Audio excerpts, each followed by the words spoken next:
السلام علیکم ورحمۃ اللہ وبرکاتہ۔ دوسرا سپارہ سیقل سورہ بقرہ ہے اور آیت نمبر ہے 177۔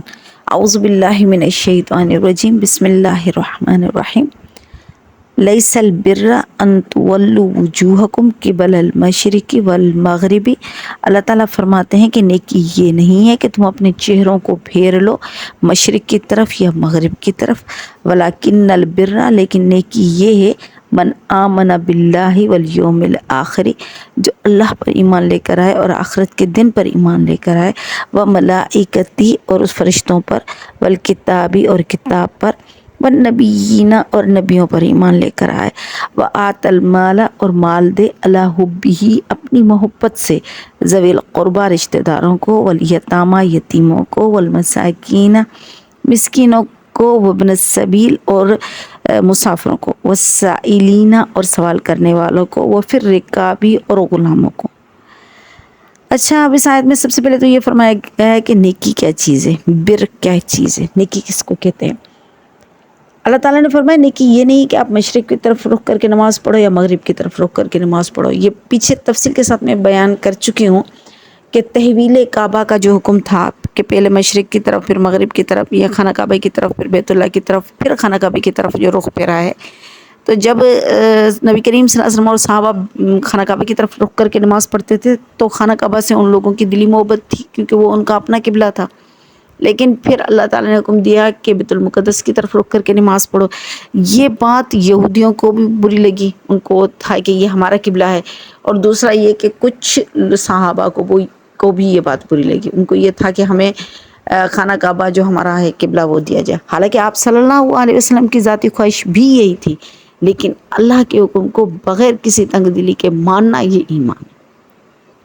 نیکی یہ نہیں کہ آپ خانہ کعبہ کی طرف رخ کر کے نماز پڑھو یا آپ بیت المقدس کی طرف نماز رخ کر کے نماز پڑھو، کیونکہ یہ صرف ایک رخ متعین کیے گئے ہیں تاکہ اتحاد ہو، عوام میں، امت میں یونٹی ہو، ایک اتحاد پیدا ہو، کیونکہ اگر جماعت ہوتی ہے تو اگر خانہ کعبہ اگر جہد کے لیے نہ رکھا جائے تو کچھ لوگ کہیں گے کہ اس طرف رخ کر کے نماز پڑھتے ہیں، کچھ کہیں گے اس طرف پڑھتے ہیں، کچھ کہیں گے اس طرف پڑھتے ہیں، لیکن اب ایک رخ دیا گیا ہے تو سارے کے سارے لوگ پاکستان میں ہم جہاں پر بھی موجود ہوتے ہیں ہمیں پتہ ہے مغرب کی طرف رخ کر کے نماز پڑھنی ہے، کیونکہ خانہ کعبہ مغرب کی طرف، ہماری جہت مغرب کی طرف ٹھہرتی ہے نا، تو کیونکہ یہ ایک جہت اللہ کی طرف سے مقرر کی گئی ہے تو اب کسی کو بھی اختلاف کرنے کی گنجائش نہیں بچتی، کوئی یہ نہیں کہے گا کہ بھئی میرے کہنے پر کرو یا آپ کسی اور کے کہنے پر کرو، یہ نہیں ہوتا، بلکہ اللہ تعالیٰ نے جہد دے دی ہے تو اب گنجائش کی اب اعتراض کی کوئی گنجائش نہیں رہی، اس لیے جہد دی گئی۔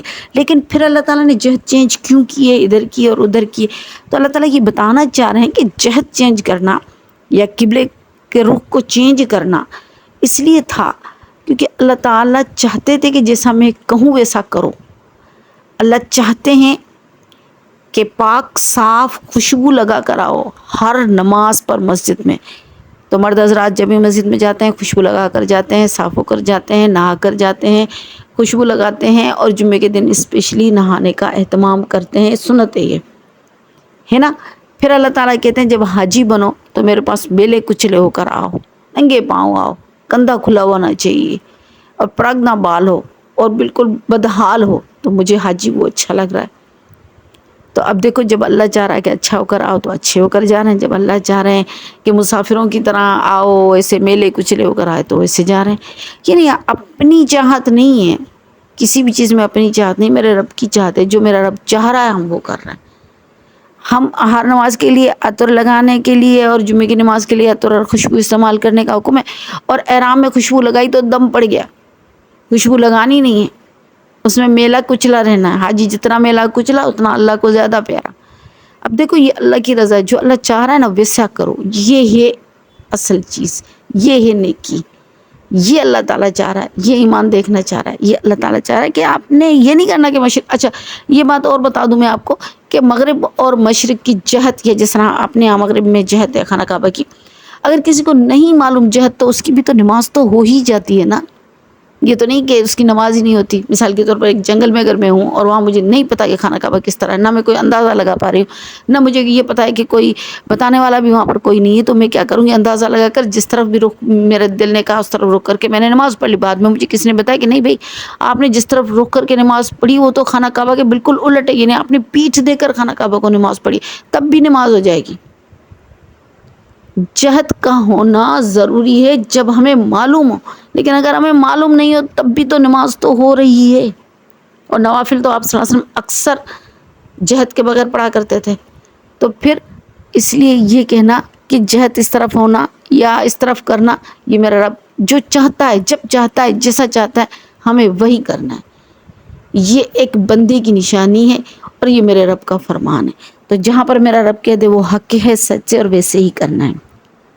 تو نیکی یہ ہے کہ جو اللہ تعالیٰ، نیکی یہ نہیں ہے کہ آپ مشرق کی طرف رخ پھیرو یا مغرب کی طرف، لیکن نیکی یہ ہے کہ من آمن باللہ، جو اللہ پر ایمان لے کر آئے، آخرت کے دن پر ایمان لے کر آئے، فرشتوں کے دن پر ایمان لائے، کتاب پر ایمان لائے، اور نبیوں پر ایمان لائے. نیکی یہ ہے. اللہ تعالیٰ یہ فرما رہا ہے کہ یہ نیکی نہیں کہ آپ مشرق یا مغرب کی طرف کرو. اصل نیکی یہ ہے کہ آپ ان ساری چیزوں پر ایمان لے کر آؤ. اللہ پر ایمان لائے، آخرت کے دن پر، فرشتوں پر، کتاب پر اور نبیوں پر ایمان لے کر آیا، وہی جو ہے صحیح ایمان والا ہے اور اس نے ہی صحیح طریقے سے نیکی کی ہے. آگے اللہ تعالیٰ فرماتے ہیں وَآتَ الْمَالَ عَلَىٰ حُبِّهِ، اور مال اپنی محبت سے دے. ذوی القربہ کس کو؟ رشتہ داروں کو. سب سے پہلے یہ بات کہ اپنی محبت سے مال دے کا کیا مطلب ہے؟ صحابہ میں اللہ تعالیٰ نے حکم فرمایا کہ بھئی صدقہ کرو، زکوٰۃ دو. صحابہ میں خرچ کرنے کی اتنی چاہت تھی کہ وہ کیا کرتے تھے؟ مزدوری کیا کرتے تھے؟ مزدوری کر کے وہ چیز، وہ مال وہ ہے وہ صدقہ کر دیا کرتے تھے. اور جو مالدار ہوتے تھے وہ تو دھڑا دھڑ اپنے مال میں سے خرچہ کرتے تھے، اللہ کے نام پر دیتے تھے. حضرت ابو طلحہ انصاری رضی اللہ عنہ کے بارے میں آتا ہے کہ ان کا ایک باغ تھا جس سے ان کو بہت محبت تھی. اس میں ایک کنواں تھا، اس میں بڑا ٹھنڈا پانی تھا، اور وہ جو پانی بہتا ہے نا جیسے کنویں سے فصلوں کی طرف جاتا ہے، چھوٹی سی نالی ہوتی تھی، اس کے برابر میں وہ کیا کرتے تھے؟ مصلی بچھا کر وہاں پر نماز پڑھتے تھے، اور کھجور کے درختوں کے نیچے سخت گرمی میں وہاں پر ٹھنڈی چھاؤں میں بیٹھتے تھے. آپ صلی اللہ علیہ وسلم کو بھی بڑا پسند تھا وہ باغ. آپ صلی اللہ علیہ وسلم بھی اس باغ میں آیا کرتے تھے. لیکن جب اللہ تعالیٰ نے حکم دیا کہ تم خرچ کرو اپنی محبوب چیز، تو انہوں نے اس باغ کو، جو جس سے ان کو بے انتہا محبت تھی، وہ باغ انہوں نے کھڑے کھڑے اللہ کے نام پر دے دیا. تو صحابہ اتنی شدت کے ساتھ مال دینے کی شوقین تھے. مال اپنی مرضی سے دیتے تھے، اپنی محبت سے دیتے تھے، اللہ کی راہ میں دیتے تھے، کیونکہ ان کو مال سے محبت نہیں تھی. ہمارے پاس مسئلہ یہ ہے کہ ہمیں مال سے محبت ہے، ہمارے دل سے مال کی محبت نکلتی نہیں ہے. ہم اللہ سے جب مانگتے ہیں تو لاکھوں میں، کروڑوں میں، اربوں میں، کھربوں میں مانگتے ہیں، اور جب اللہ کے نام کے لیے ہمیں دینا ہوتا ہے تو ہم سکے تلاش کرتے ہیں کہ کوئی چارانہ کوئی 98 روپیہ، کوئی 5 روپیہ، کوئی 6 روپیہ، کوئی 10 روپیہ، اس سے ہو جائے تو وہ دے دیں، بس کھلے ہوں، کوئی چلر ہوں وہ ہم اللہ کے نام پر دے دیں. یہ حال ہے ہمارا. صحابہ اس کے الٹ تھے، اپنی ذات کے لیے چلر تلاش کرتے تھے، اور جو ہوتا تھا وہ اللہ کی ذات کے لیے دیتے تھے، آپ صلی اللہ علیہ وسلم کے لیے دیتے تھے. تبھی تو صحابہ کی مثل کوئی ہو نہیں سکتا، صحابہ کے برابر کسی کا درجہ نہیں ہو سکتا. اس لیے نہیں ہو سکتا کہ ان لوگوں نے اپنی جان، مال اور ہر طریقے سے آپ صلی اللہ علیہ وسلم کو ساتھ دیا اور اسلام کیا، ہر طریقے سے بچاؤ کیا. تو وہ آت المال علی حبہ، اپنی محبت سے مال دینا.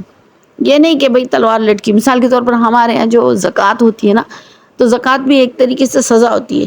تو جو زکوٰۃ دینے والا ہوتا ہے نا، وہ کیا کرتا ہے؟ پریشان رہتا ہے کہ مجھے کس طرح پیسے جمع کر کے زکوٰۃ دینی ہے، پھر میں نے کمیٹیاں ڈالنی ہیں، میں نے پیسے جمع کرنے ہیں، میں ڈیلی حساب میں دیتی جاؤں، پھر میں اس کو جمع کرتی جاؤں کیلکولیٹ کر کے، پھر جو میرے حصے ذمے کا ہے وہ بس ختم ہو جائے، پورا ہو جائے، اس کے علاوہ تو دینا نہیں ہے، لیکن یہ بوجھ میرے سر سے اترے. لیکن یہ کانسیپٹ بھی ان لوگوں میں موجود ہے جو بڑے دیندار ہیں، جن کو یہ پتہ ہے کہ زکوٰۃ دینی ہے، فرض ہے، اینی ہاؤ ہمیں زکوٰۃ دینی.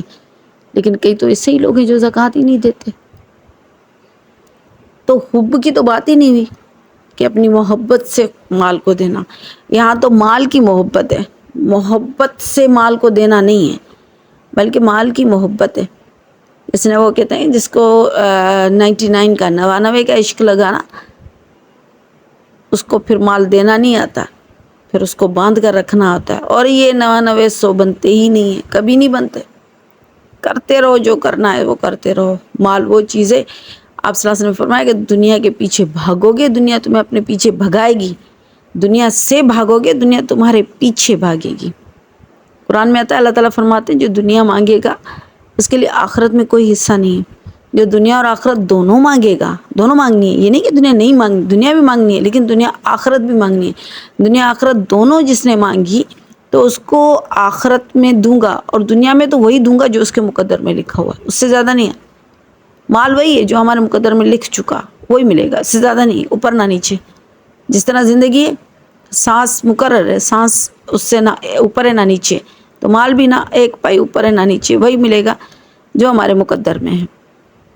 کبھی کبھی ہمارے منہ میں نوالا ہوتا ہے اور ہمیں اچھو لگ جاتا ہے، اور نوالا ہمارے منہ سے نکل جاتا ہے کھاتے کھاتے.